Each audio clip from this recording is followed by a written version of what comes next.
네, 시장이 오름세를 이어가고는 있는데 상승 탄력을 급격하게 키워내지는 못하고 있네요. 이런 가운데 개장 이후의 트렌드는 어떤 것인지 또 유망 종목까지 짚어드리겠습니다. 이광무의 트렌드 투자입니다. 네, 안녕하세요. 돈이 되는 뉴스 트렌드 투자의 이광무 전문가입니다. 자, 전반적으로 이제 투심이 좀 살아나고 있는 모습입니다. 장 초반에 좀 흔들리는 모습이 있긴 했었지만은 이내 다시 한번 이제 상승세의 모습 시장이 만들어주고 있고요.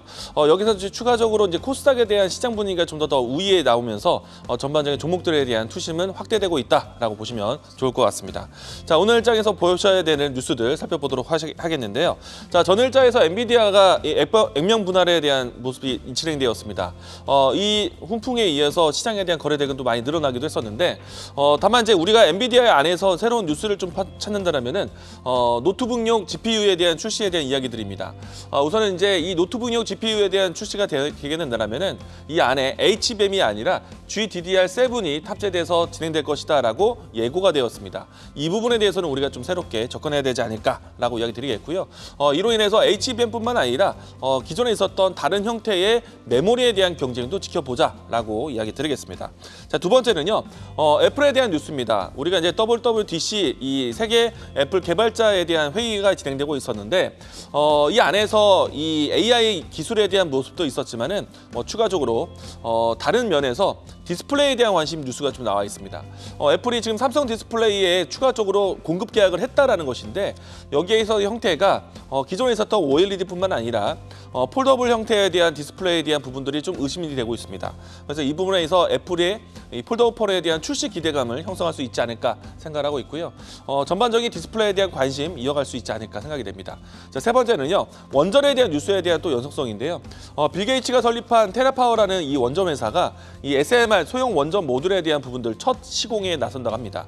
여기에는 특징적으로 본다면은 SK그룹이 이 지분 투자를 했던 기업인데 이 테라파워에 대한 움직임들 그리고 뉴스케일 파워 같은 이 주요 기업들이 SMR에 대한 사업을 현실적으로 실제 진행한다는 것에 대해서 원전에 대한 관련된 종목들에 대한 이 연속성 지켜보시면 좋을 것 같습니다.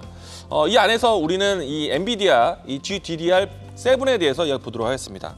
우리가 이제 기존에 알고 있었던 메모리 같은 경우에는요. D램의 하나였던 HBM에 대한 수요에 대해서 기대를 많이 해왔었는데 지금은 노트북용이라든지 아니면 스마트폰 기기 쪽으로 봤을 때 HBM에 대한 사용이 아니라 다른 형태에 대한 기존에 있었던 LPDDR이라든지 아니면 GDDR이라든지 이와 같은 다른 형태에 대한 메모리에 대한 경쟁도 기대해보자는 것입니다. 우선 이제 GDDR 같은 경우에는 그래픽 처리를 담당했었던 D램인데요. 원래 이제 GPU를 사용하게 되면 GDDR을 사용을 해왔습니다. 그런데 이제 지금 최근에 와서는 이 AI 가속기에 대한 방향성 때문에 CPU 대신 GPU를 사용하면서 HBM까지 사용하게 되었는데 이제는 이 노트북 쪽에서 AI 컴퓨터를 진행한다면은 GDDR7에 대한 이 수요가 늘어날 수 있다. 그리고 이것을 탑재한다는 얘기가 나왔습니다. 그러니까 HBM뿐만 아니라 LPDDR이라든지 GDDR을 사용하는 시대에 와 있다라고 보시면 좋을 것 같고요. 가장 큰 차이점이 있다라면은 HBM보다는 전력 소모가 낮다라는 것이 가장 큰 장점이기도 합니다. 그렇기 때문에 새로운 경쟁 상황에서 좀 지켜보자라고 이야기 드리겠고요. 그러면은 이제 차세대 AI 컴퓨터에 대한 관심으로 해서 계속해서 새로운 D램에 대한 차세대 D램에 대한 경쟁이 SK 하이닉스에 대한 우위만 생각할 수 있는데 사실 GDDR7 같은 경우에는 삼성전자가 최초 개발을 했습니다. 그러면은 SK 하이닉스뿐만 아니라 새로운 경쟁 시장에서 삼성전자에 대한 우위도 지켜보자라고 이야기 드리겠고요. 곧 있으면 마이크론에 대한 실적 발표가 나오게 되는데 D램에 대한 경쟁으로 해서 삼성전자에 대한 우위점도 있기 때문에 지금은 삼성전자도 좋다라고 이야기 드리겠습니다.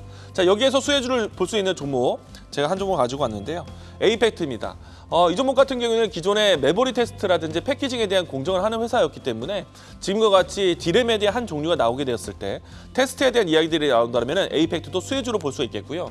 기존에 이미 GDDR5라든지 GDDR6에 대한 테스트 경험이 있기 때문에 GDDR7에 대한 테스트는 당연히 따라올 것으로 예상을 하고 있습니다. 특히나 삼성전자와 SK하이닉스를 주요 고객사를 가지고 있기 때문에 에이펙트에 대한 선택은 걱정이 되진 않을 것 같고요.